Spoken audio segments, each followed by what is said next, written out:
ఈమె తల వెంట్రుకలతో తుడిచి ఆయన పాదములను ముద్దు పెట్టుకుంది. హల్లెలూయా! ఆయన పాదాలను ముద్దు పెట్టుకుంటుంది. ఎంత గొప్ప ప్రేమని ఇక్కడ ఈమె కనబరుస్తుంది కదా ప్రభువు పట్ల.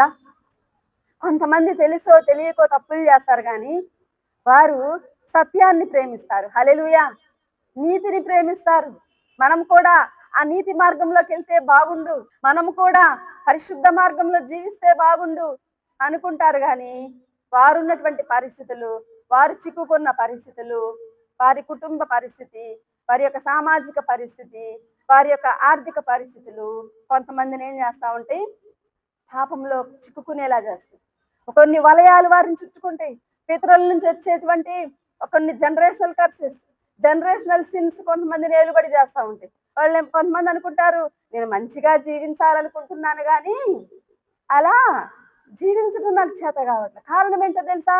ఆదాము నుంచి సంక్రమించినటువంటి పాపము.